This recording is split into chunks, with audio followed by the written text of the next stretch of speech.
Hello नमस्कार दोस्तों, कैसे हैं आप सब लोग। मेरा नाम है अपर्णा और आज हम लोग करने जा रहे हैं मौर्योत्तर काल के अपने बचे हुए क्वेश्चंस को। 20 क्वेश्चंस मैंने पिछली क्लास में करवा दिए थे। अब उसके आगे जो बचे हैं वो चलिए सीखते हैं।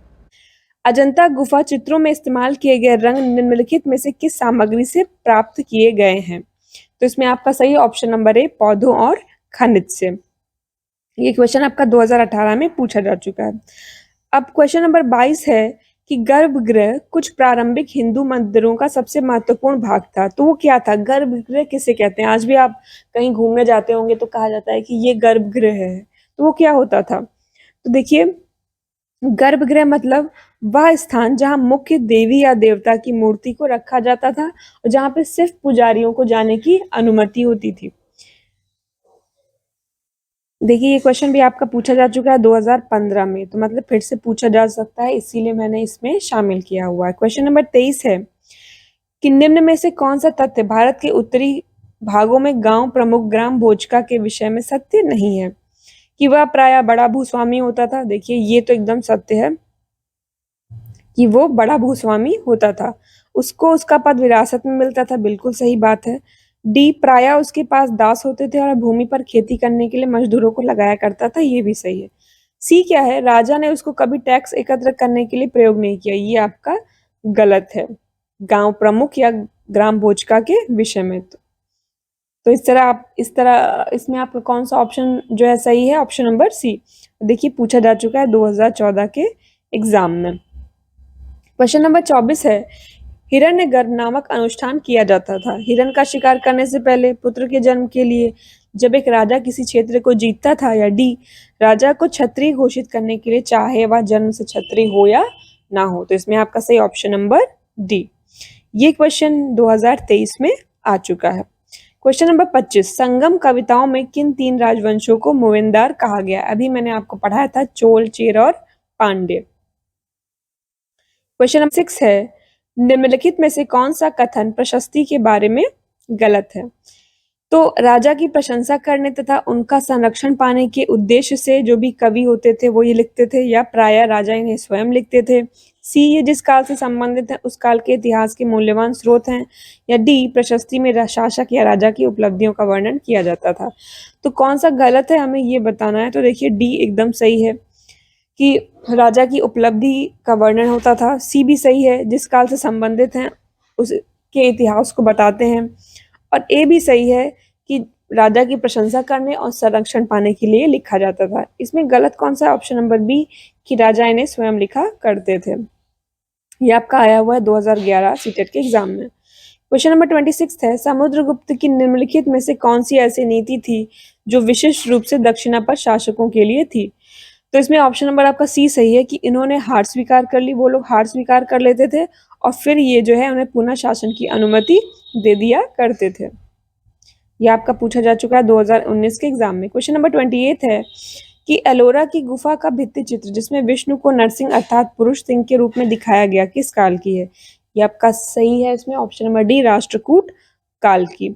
ये पूछा जा चुका है 2018 सीटेट के एग्जाम में, बहुत ही इंपॉर्टेंट क्वेश्चन है, फिर से आ सकता है।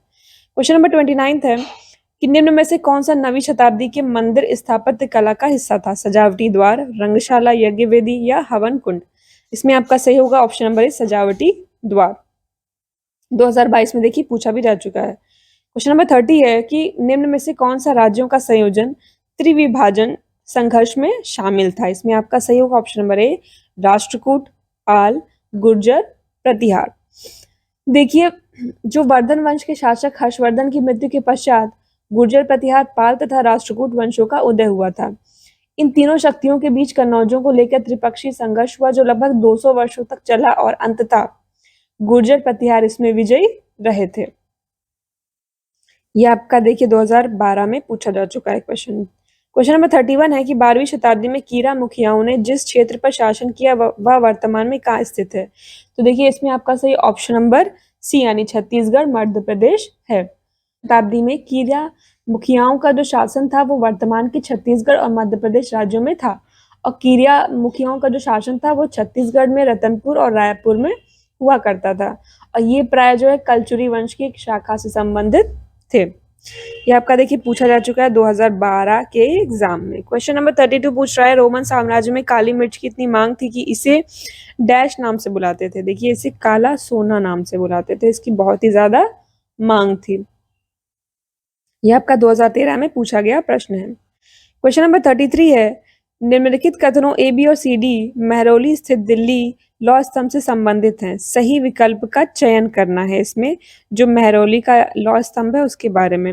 ये लोहे से बना हुआ है, इसकी ऊंचाई 7.8 मीटर है, ये आज से करीब 1800 साल पहले बना था, या इसका वजन 3 टन के बराबर है।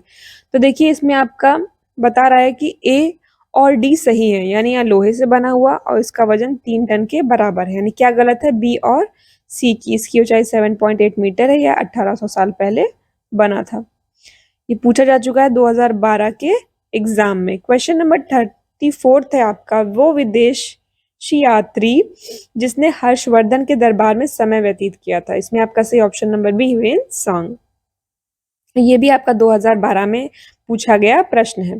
क्वेश्चन नंबर 35 पूछ रहा है कि निम्नलिखित गुप्त वंश के राजाओं को कालानुक्रमिक क्रम में व्यवस्थित कीजिए। मतलब वो जिस तरह से जिस काल में आए उस हिसाब से उन्हें व्यवस्थित करने के लिए कह रहा है कि पहले कौन आया, श्रीगुप्त आया, चंद्रगुप्त द्वितीय आए, स्कंदगुप्त आए, समुद्रगुप्त आए। तो देखिए सबसे पहले कौन से आए थे, श्रीगुप्त आए थे। जो श्रीगुप्त थे उन्होंने गुप्त वंश का जो है आरंभ किया था। गुप्त वंश की स्थापना किसने की, श्रीगुप्त ने ही की थी। उसके बाद प्रश्न के अनुसार आपका सही होगा समुद्रगुप्त, फिर होगा चंद्रगुप्त द्वितीय, और सबसे आखिरी में कौन होंगे, स्कंद गुप्त। इस तरह आपका कौन सा सही है, ऑप्शन नंबर डी। देखिए 2012 में पूछा गया प्रश्न है ये।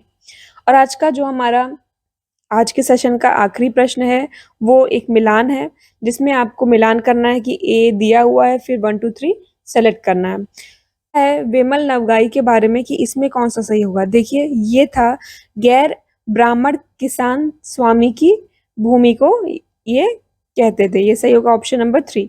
फिर ब्रह्मदेव किसे कहते थे, ब्राह्मणों को उपहार में जो भूमि दी गई थी उसको। शाला भोग कहा जाता था किसी विद्यालय के रखरखाव के लिए, और देवदान कहा जाता था जब मंदिरों को उपहार में जो भूमि दी जाती थी उसको कहा जाता था देवदान। तो देखिए ये क्वेश्चन 2012 में पूछा जा चुका है। इस तरह हमारा आज का सेशन यहीं पे खत्म होता है। अगर आपने अभी तक इस चैनल को सब्सक्राइब नहीं किया तो सब्सक्राइब कर लें, और इस सेशन आपको कैसा लगा हमें जरूर कॉमेंट करके बताइएगा। ये जो आप क्लासेस अटेंड कर रहे हैं इसके बाद जो अगर आप टेस्ट दे रहे हैं तो आपके टेस्ट में कितना इंप्रूवमेंट हुआ ये आप ज़रूर देखिएगा। और इसी तरह से क्लासेस आती रहेंगी, आपको कंटेंट यानी जो वीडियो क्लासेस भी प्रोवाइड कराई जाएंगी। तो अभी सब्सक्राइब करें टेक टॉक्स को। हम आपसे मिलते हैं सोशल स्टडी के अगले सेशन में, तब तक आप सभी को बेस्ट विशेस। नमस्कार।